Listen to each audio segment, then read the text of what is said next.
Hello everyone, I am Thakre sir and welcome to my channel English with Thakre sir. So friends, today we are going to learn Unit 2, 2.5 Book Review, Swami and Friends by R.K. Narayan. So book review म्हणजे काय तर review म्हणजे पुनरावलोकन, परिचय किंवा त्याला आपण परिचय किंवा introduction. Swami and friends written bye R.K. Narayan. आता R.K. नारायण हे अत्यंत फेमस महान असे नॉवेलिस्ट होऊन गेले आपल्या भारतातले, English language novelist from India. आणि स्वामी अँड फ्रेंड्स ही त्यांची अत्यंत अशी फेमस पॉप्युलर अशी नॉवेल आहे की Swami and friends is the first of the trilogy of novel असं म्हणूया आपण तिला. ओके, तर चला मित्रांनो, Swami and friends written by the R.K. Narayan ह्या पुस्तकाचं आपण काय बघूया, रिव्ह्यू, इंट्रोडक्शन, परिचय बघूया. Okay, a little bit about the books. Little bit about the book. आता बघा, little bit about the book म्हणजे पुस्तकाबद्दल थोडं, म्हणजेच त्याचं रिव्ह्यू, त्याचं काय रिव्ह्यू. चला तर सुरुवात करूया. पुस्तकाबद्दल थोडं त्याचं रिव्ह्यू आपण सुरुवात करूया. Anything I mention about the book can be mistakenly understood as a spoiler, so I would rather give a glance into the book without mentioning any events or plots of the story. बघा काय म्हणते, anything I mention about the book. Anything म्हणजे एखादं, काहीतरी एखादं.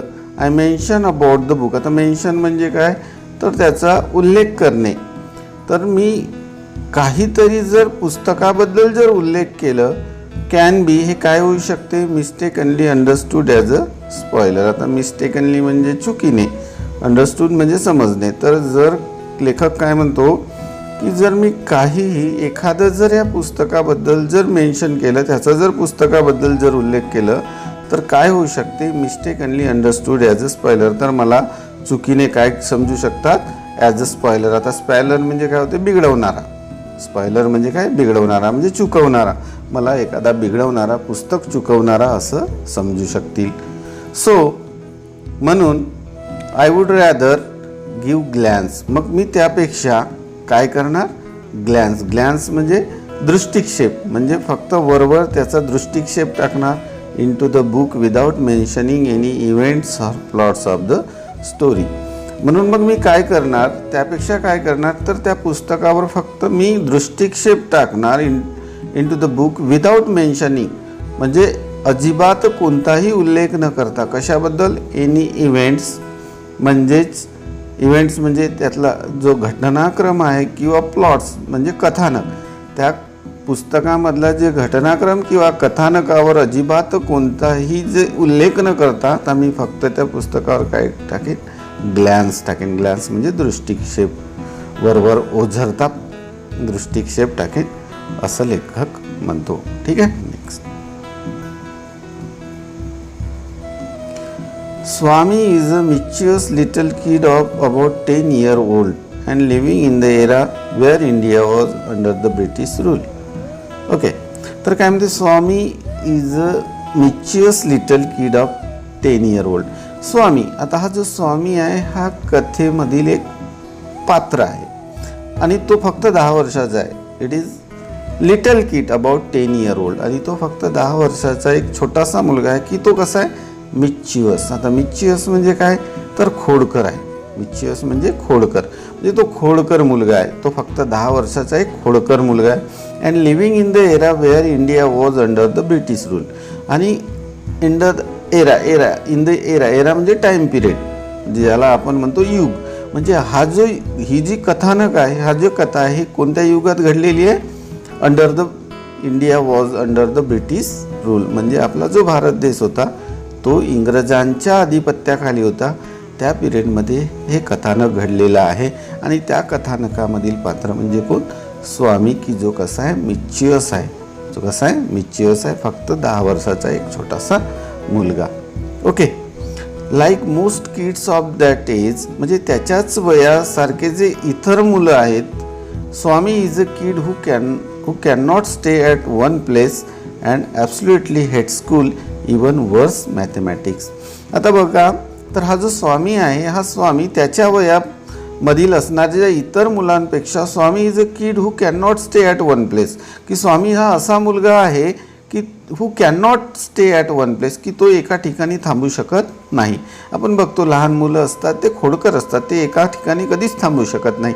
तर same हा स्वामीसुद्धा बिलकुल इतर मुलांप्रमाणे असा होता की who can not stay at one place and absolutely hate school. आणि तो निश्चितच ॲब्सोल्युटली म्हणजे पूर्णपणे तो त्याला शाळेचा काय होता, हेट्स म्हणजे तिरस्कार होता. कशाचा? तर शाळेचा त्याला पूर्णपणे ॲब्सोल्युटली पूर्णपणे तिरस्कार होता. इवन वर्स मॅथमॅटिक्स, त्यापेक्षा सगळ्यात वाईट गोष्ट म्हणजे वर्स बॅड, सगळ्यात मोठी वाईट गोष्ट कोणती होती, तर त्याला मॅथमॅटिक्स हा विषय अजिबात आवडत नव्हता. त्याला शाळासुद्धा आवडत नव्हती आणि मॅथमॅटिक्स म्हणजे गणित हा विषयसुद्धा आवडत नव्हता. Okay, school is the absolutely nightmare, आणि शाळा हा त्याच्यासाठी काय होता, ॲब्सोल्युटली नाईटमेअर. आता नाईटमेअर म्हणजे काय, तर बघा इथं दिलेलं आहे अ व्हेरी फ्रायटनिंग एक्सपिरियन्स, म्हणजे सगळ्यात मोठा त्याच्यासाठी एक सगळ्यात मोठी शिक्षा होती. फ्रायटनिंग एक्सपिरियन्स होता, एक भयानक त्याच्यासाठी अनुभव होता. काय? शाळा. म्हणून नाईटमेअर म्हणजे एक भयानक असा अनुभव, त्याला आपण काय म्हणू, त्याच्यासाठी एक भयंकर काय होती, शिक्षा होती. ओके, तर त्याच्यासाठी एक भयंकर शिक्षा होती काय, शाळा. आणि त्याला अजिबात गणित हा विषय अजिबात आवडत नव्हता. Okay, anyway the story unfold around the happening of this kid and how he constantly get into trouble and get a good beating from his father. बघा तर काय म्हणते, एनिवे द स्टोरी, तरीही जी कथा आहे अनफोल्ड्स. आता अनफोल्ड्स म्हणजे उलगडा करणे, त्याचा उलगडा करतो का, अराउंड द हॅपनिंग, त्याच्या सभोवताली जे काही घडते त्याचा संपूर्ण उलगडा ही कथा करते. ऑफ धिस किड्स, त्या मुलाच्या बाबतीमध्ये त्याच्या सभोवताली जे काही घडते त्याच्या जीवनामध्ये त्या संपूर्ण घटनाक्रमाचा उलगडा ही कथा करत असते, द स्टोरी. आणि how he constantly gets into trouble, आणि तो कसा सातत्याने, कॉन्स्टंटली म्हणजे सातत्याने, आणि तो सातत्याने कसा अडचणीमध्ये सापडतो, ट्रबल म्हणजे अडचणी. And get a good beating from his father, आणि आपल्या वडिलाकडून कसा तो चांगला मार खातो, हे सुद्धा ह्या कथेमध्ये, ह्या कथानकामध्ये सांगितलेलं आहे की तो नेहमी सातत्याने तो कोणत्या ना कोणत्या अडचणीमध्ये सापडत असतो. आणि अडचणीमध्ये सापडला तर तो त्याचे वडील जे असतात, कोणाचे, स्वामीचे वडील, हे त्याला नेहमी काय करत असतात, मारत असतात. गेट्स अ गुड बीटिंग, त्याला चांगला मार पडत असते. Swami is a talkative little kid and thinks that's his way of facing life. तर बघा, हा स्वामी जो होता हा एक बोलका मुलगा होता. इज अ टाल्केटिव्ह म्हणजे टाल्केटिव्ह मुलगा आहे. Little kid and thinks that his way of facing life, आणि तो स्वतःच थिंग्स वे म्हणजे त्याचं स्वतःचं असे विचार होते कशाबद्दल, his way of facing life म्हणजे जीवनाला कसं फेस करायचं, हे त्याचे स्वतःचे काय होते, विचार होते. Talking himself out of everything, आणि तो सगळं काही स्वतःच, टॉकिंग म्हणजे स्वतःसोबतच तो बोलत होता. हिमसेल्फ एव्हरीथिंग, तो सगळं काही आपल्या स्वतःसोबतच बोलायचा तो मुलगा. आणि त्याच्या जीवनाचा एक स्वतःचा प्रिन्सिपल होता, त्या जीवनाला कसा फेस करायचं, way of facing up to the life, so that's his own thinking. आणि तो स्वतःशीच बोलायचा, आउट ऑफ एव्हरीथिंग सगळं काही. But it does learn the truth the harsh way, परंतु मात्र तो काय करायचं, जे सत्य आहे, ट्रूथ मात्र त्याला हार्श वे म्हणजे जसं कठीण, म्हणजे त्याला काय म्हणू आपण, म्हणजे कठीण मार्गानेच त्याला हे जे सत्य आहे ते सत्य कळायचं आहे, हार्श वे. कठीण मार्गानेच कळायचे, त्याला सहज सत्य कळत नव्हते. Okay. As many teens back then all he wants to do is play under the sun. आणि इतर मुलांप्रमाणे all he wants to do is play under the sun. आणि इतर मुलांप्रमाणे यालासुद्धा प्ले अंडर द सन म्हणजे सूर्यप्रकाशात म्हणजे उन्हातानात खेळायला त्याला आवडायचे. कुणाला? स्वामीला. जे इतर मुलं उन्हातानामध्ये खेळायचे बस सेम यालासुद्धा उन्हातानामध्ये, उन्हा इन द सन, सन म्हणजे अंडर द सन म्हणजे सूर्याखाली असं नाही म्हणू शकणार आपण, तर उन्हामध्ये यालासुद्धा खेळायला आवडायचे. त्याचबरोबर किक समथिंग, लात मारायला आवडायचे कशाला तरी, climb a tree, break something and harass somebody. Okay. So harass somebody means trouble. म्हणजे ट्रबल म्हणजेच काय, तर कोणाला तरी त्रास देणे, आहे की नाही. तर बघा त्याला काय आवडायचे, सूर्यप्रकाशामध्ये म्हणजे उन्हामध्ये खेळायला आवडायचे. किक समथिंग, कोणाला तरी लात मारायला आवडायचे, कोणाला म्हणजे कशाला तरी, समथिंग म्हणजे कशाला तरी लात मारायला आवडायचे. क्लाइंब अ ट्री, झाडावर चढायला आवडायचे. ब्रेक समथिंग म्हणजे तोडफोड करायला त्याला आवडायची. अँड हरॅस समबडी, कोणाला तरी त्रास देणे म्हणजे कोणाला तरी ट्रबल करायला त्याला खूप आवडायचं. अनलाईक किड्स टुडे, की जे आजच्या मुलांना आवडत नाही, है ना. टुडेज अनलाईक किड्स, आजच्या मुलांना. धिस इन फॅक्ट म्हणजे असं असलं तरी खरं तर was and in most part of India steel is. म्हणजे आज भारतातले जे बरेचशा भागामधली जी मुलं आहेत, the life of typical boy growing up, की जे म्हणजे त्यांची जी वयाने वाढत असणारी जी मुलं आहेत, जे टिपिकल मुलं आहेत, ते ॲक्च्युअली काय होते तर ते खोड्या करण्यामध्ये पटाईत असतात. त्यांना कोणाला लात मारणे, झाडावर चढणे किंवा कोणाला हरॅस करणे, कोणाला ट्रबल करणे, लात मारणे कशाला तरी, हे निश्चितच आजकालच्या जे म्हणजे ते वयाने वाढत असणारे जे मुलं असतात त्यांना खूप आवडत असते, आहे ना. Technology isn't big in a kids life. आणि जो तंत्रज्ञान असतो तो तंत्रज्ञान काही आज लहान मुलांमध्ये काही तेवढा महत्त्वाचा नसतो, आहे ना. हा काही तेवढा रोल प्ले करत नाही. All they want is to play havoc. And all they want is to play havoc. आता to play havoc means to prevent normal functions and cause damage. म्हणजेच काय तर त्यांना काय वाटते की दंगामस्ती करणे, आपण काय म्हणू, दंगामस्ती करायला त्यांना आवडत असते. ओके.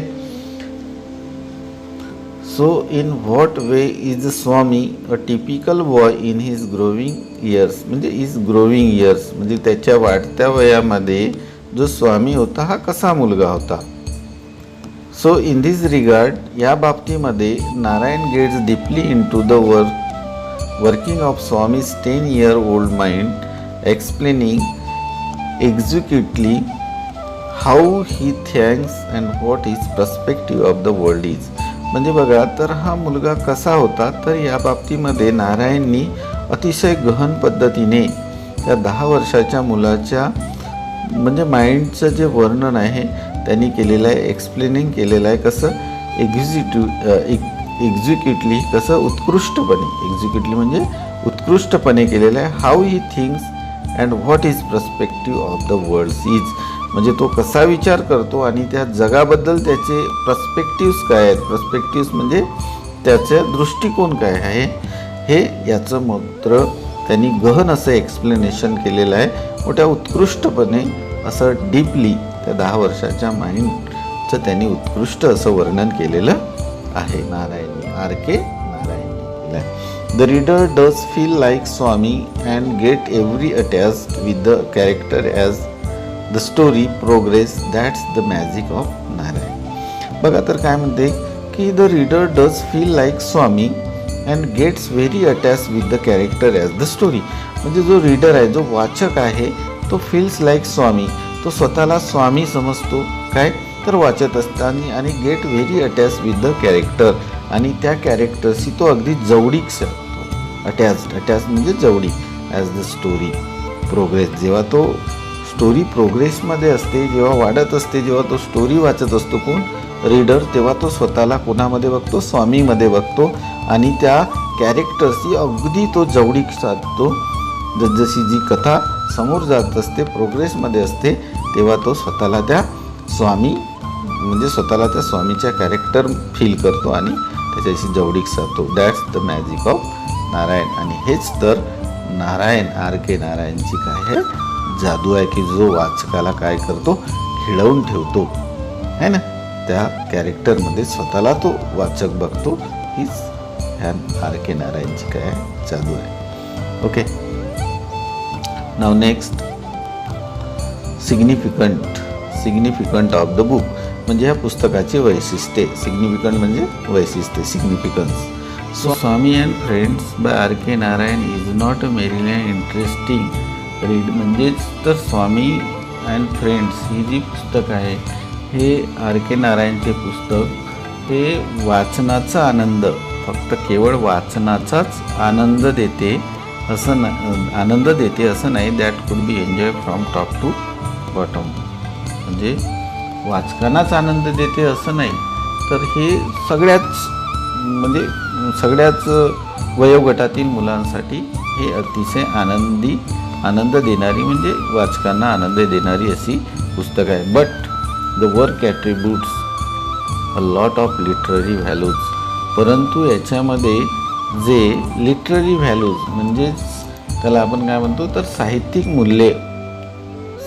मूल्ये असे आहे असं नाही, आहे की नाही. बट द वर्क ॲट्रिब्यूट्स म्हणजे गुणधर्म किंवा श्रेय देणे, म्हणजे त्याला फक्त साहित्यिक मूल्याचेच गुणधर्म आहे असं नाही. Even it is a tin book. हे बालवाङ्मय म्हणून सुद्धा वापरल्या जाऊ शकते, म्हणजे लहान मुलंसुद्धा तिला चांगल्या पद्धतीने समजू शकतात. बालसाहित्य म्हणून सुद्धा वापरल्या जाऊ शकते. ओके,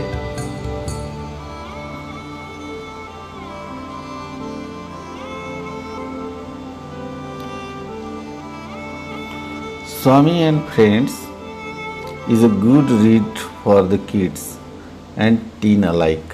म्हणजे स्वामी आणि फ्रेंड्स ही जी पुस्तकं आहे is a good read for the kids and teens alike. म्हणजे छोटे जे मुलं आहेत, किड्स आहेत आणि जे टीन्स आहेत, टीनेजर्स आहेत, त्यांनासुद्धा आवडणारी आहे. Also the book is widely used in the Asian continent. आणि ही जी पुस्तक आहे हे वाईडली म्हणजे काय तर खूप मोठ्या सर्वत्र म्हणू आपण. वाईडली म्हणजे सर्वत्र वापरल्या जाऊ शकते. इन एशियन कॉन्टिनंट म्हणजे पूर्ण आशिया खंडामध्ये ही पुस्तक यूज केली जात असते. As a study text for the student. कशासाठी जर ही पुस्तक पूर्ण आशिया खंडात यूज केली जाते तर स्टडी टेक्स्ट म्हणजेच आपल्या अभ्यासक्रमामधील एक पाठ्यपुस्तक स्टडी टेक्स्ट म्हणून ही यूज केली जाते. The students who study literature as a subject at school. कोणासाठी तर जे मुलं एक वाङ्मयाचा, लिटरेचर म्हणजे साहित्याचा अभ्यास, एक विषय म्हणून साहित्याचा अभ्यास शाळेमध्ये करतात, त्यासाठी सुद्धा ही पुस्तक यूज केली जाते. कुठं तर पूर्ण आशिया खंडामध्ये, Asian continent. Okay, this does not mean that the book is filled with heavy grammar and technical jargon. म्हणजे this book does not mean that the book is filled with heavy grammar. म्हणजे याचा अर्थ असा नाही की ह्या पुस्तकामध्ये खूप हेवी ग्रामरचा यूज केलेला आहे. कारण काय तर हे टेक्स्टबुक म्हणून जर यूज करत असेल साहित्याची तर म्हणजे याचा अर्थ असा नाही की ते हेवी ग्रामरचा यूज केलेला आहे. And technical jargon. आता टेक्निकल जॉर्गन म्हणजे काय तर बघा इथं दिलेलं आहे, word use by particular professional that other fail to understand. म्हणजेच काय तर विशिष्ट माणसाची इतरांना समजू न शकणारी अशी भाषा आपण म्हणू. म्हणजे एखाद्या व्यक्तीची की दुसऱ्यांना ते समजू शकत नाही, ते फेल होतात समजण्यामध्ये, ते प्रोफेशनली लँग्वेज वापरल्या तर अशी काही तिथं म्हणजे कठीण भाषेचा वापर केलेला नाही, प्रोफेशनली लँग्वेजचा काही यूज केलेला नाही किंवा हेवी ग्रामरचा सुद्धा यूज केलेला नाही. ओके, आपल्याला वाटेल की समजा आपण हे साहित्यिक सब्जेक्ट म्हणून जर यूज करतो तर तिथे हेवी ग्रामरचा यूज केला असेल असं वाटत असेल. आणि टेक्निकल जॉगर म्हणजे अशी भाषा वापरली असेल की ती सामान्य लोकांना समजू शकणार नाही, असं काही नाही. Actually the truth is in contrary to this.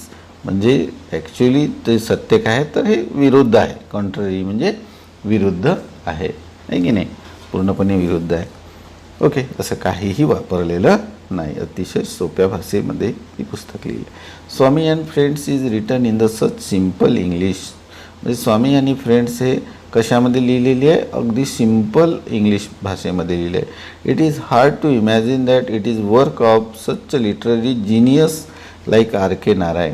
आपल्याला विचार करायला असं म्हणजे आपण इमॅजिन कल्पना करू शकत नाही की इतक्या सोप्या भाषेमध्ये असं जिनियस, आता जिनियस म्हणजे काय? असं बुद्धिमान, जो बुद्धिमान लाईक आर के नारायण माणूस एवढ्या सोप्या भाषेत लिहू शकते असं आपण कल्पनासुद्धा करू शकत नाही. म्हणजे एवढ्या सोप्या भाषेमध्ये यांनी ही पुस्तक लिहिलेली. The English used in the book is both plain simple without any troubling words.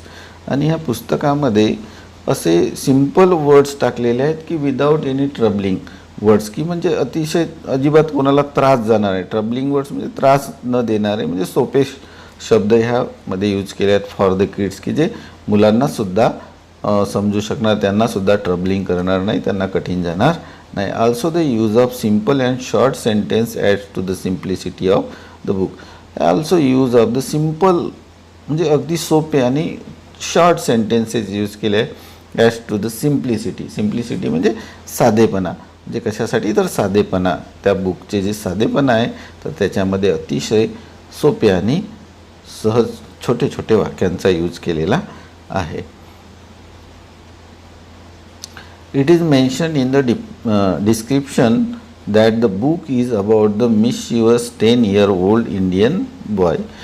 It is mention in the description of that book. म्हणजे या पुस्तकामध्ये डिस्क्रिप्शन वर्णन केलेलं आहे कोणाचं? तर about the mischievous 10-year-old Indian boy. मग एक भारतीय 10 वर्षाचा एक मिस्चियस म्हणजे खोडकर मुलाचं ह्या पुस्तकामध्ये वर्णन केलेलं आहे, त्याचं ते मेन्शन केलेलं आहे. And some parents may be concerned about the influence with will have on their already mischievous children. आणि मे बी अशी कन्सर्न म्हणजे चिंता. कन्सर्न म्हणजे काय? तर चिंता. म्हणजे सम पॅरेंट्स म्हणजे काही पॅरेंट्सना कदाचित मे बी अशी चिंता वाटेल की about the influence this will have on already mature children, की ज्यांची मुलं ऑलरेडी मिच्युअर्स आहेत त्या पालकांना अशी एक चिंता होऊ शकते, मे बी की अशी चिंता हो. आणि बघा त्यांना अशी चिंता होऊ शकते की ज्यांची मुलं ऑलरेडी मिच्युअर्स आहेत, त्यांचे खोडकर आहेत, म्हणजे ते पुन्हा खोडकर होतील अशी त्यांना चिंता होत असते. परंतु तसं नाही की ह्या ठिकाणी पूर्णपणे त्याची जी मिच्युअर्स आहेत तसे पूर्णपणे समावेशक आहेत, म्हणजे चांगले आहेत, इनकम्पॉसेस आहेत, पूर्ण काय आहेत? पूर्णपणे समावेशक आहेत. Of the kids in a view of the kid which is harmless, की जे त्याचे जे विचार आहेत, त्याचे जे किड्सचे जे विचार आहेत विच इज हार्मलेस म्हणजे काय आहेत? हार्मलेस, कोणालाही इजा न पोहोचवणारे आहेत, प्युअर आहेत इन हिज पर्स्पेक्टिव्ह म्हणजे त्याच्या दृष्टिकोनाने ते काय आहेत? पूर्णपणे हार्मलेस आहेत आणि प्युअर आहेत. कोण? त्याच्या मिच्चिव्स आहे ना, मिच्चिव म्हणजे त्याच्या ज्या खोड्या आहेत त्या खोड्या कोणालाही म्हणजे इजा न पोहोचवणाऱ्या आणि शांत मिच्चिव्स आहेत. ठीक आहे. In his perspective also amidst all the mischievous and naughtiness. आणि त्या दरम्यान त्याचे जे खोड्या आणि त्याचे जे नॉटीनेस आहेत, नॉटीनेस म्हणजे खोडकरपणा. We actually find that Swami is a loving and a tender kid who's actually very sensitive. We actually find that Swami is a loving. आणि आपण ॲक्च्युअली पाहत असतो की जे खोडकर मुलं असतात, जे खोडकर मुलं असतात किंवा हा जो स्वामी हा स्वामी हा जो आहे हा ॲक्च्युअली कसा आहे? प्रेमळ आहे आणि टेंडर आहे. टेंडर म्हणजे काय? नाजूक. तो काय आहे तर लविंग आणि एकदम नाजूक होता. किड हुज ॲक्च्युअली व्हेरी सेन्सिटिव्ह. आता इथं बघा तर तो काय एकदम सेन्सिटिव्ह, संवेदनशील आहे. It is also known fact that mischievous kids are the most sensitive and loving people to all. आणि आपण असं नेहमी बघतो की जे मिच्युअस मुलं असतात ते ऑलवेज काय असतात? मोस्ट सेन्सिटिव्ह असतात. काय असतात? मोस्ट सेन्सिटिव्ह, संवेदनशील असतात and loving people of all. आणि ते नेहमी लोकांवर काय करतात? प्रेम करतात. कोण? मिच्युअस मुलं ते नेहमी सेन्सिटिव्ह असतात. जे बदमाश असतात, खोडकर असतात ते ऑलवेज सेन्सिटिव्ह असतात लविंग असतात, प्रेमळ असतात.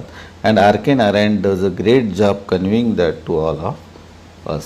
आणि आर के नारायणनी the great job conveying that to all of us. आणि आर के नारायणनी आपल्याला खूप मोठ्या सुंदररित्या हे सगळं काही समजावून सांगितलं आहे. Okay.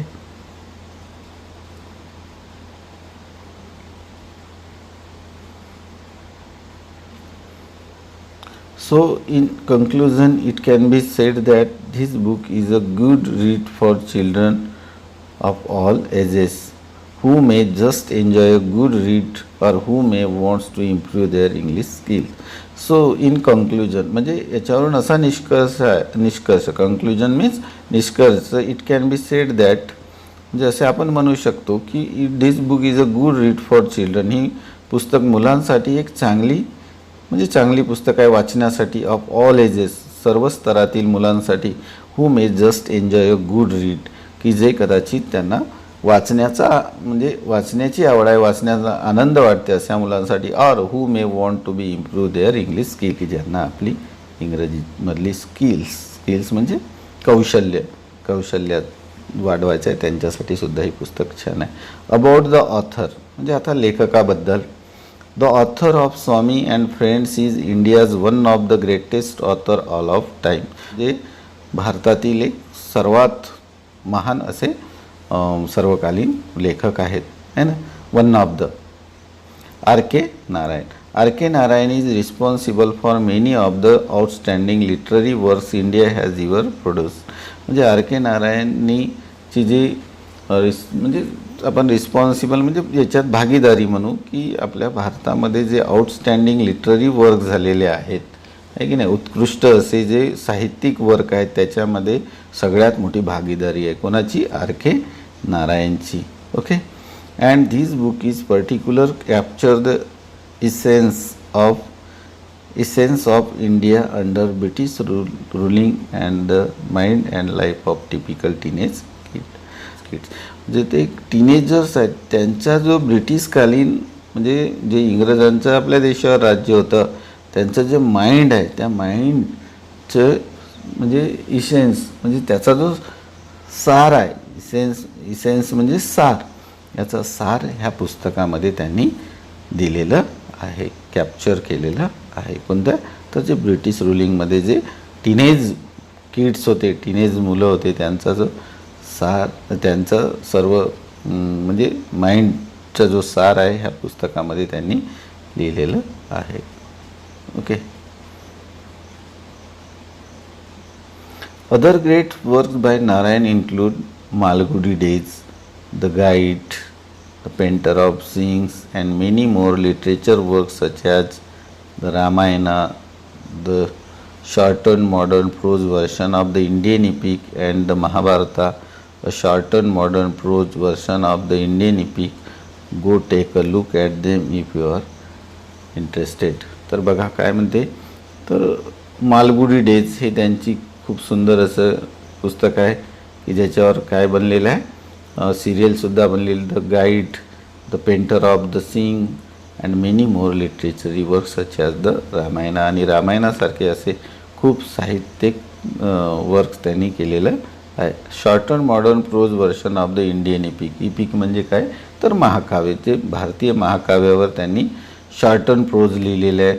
And Mahabharata shorten modern prose version in the Indian epic. आणि भारतीय महाकाव्यावर महाभारतासारखी जे शॉर्टन संक्षिप्त प्रोज व्हर्शन त्यांनी लिहिलेलं आहे. Go take a look of them if you are interest. ते जर तुम्हाला इंटरेस्ट असेल तुम्ही जा आणि त्यांचा शोध घेऊन त्यांना तुम्ही लिहा. हे सगळे पुस्तक आजकाल आपल्याला इंटरनेटवर यूट्यूबवर सहज अवेलेबल आहेत. Okay. So you can read.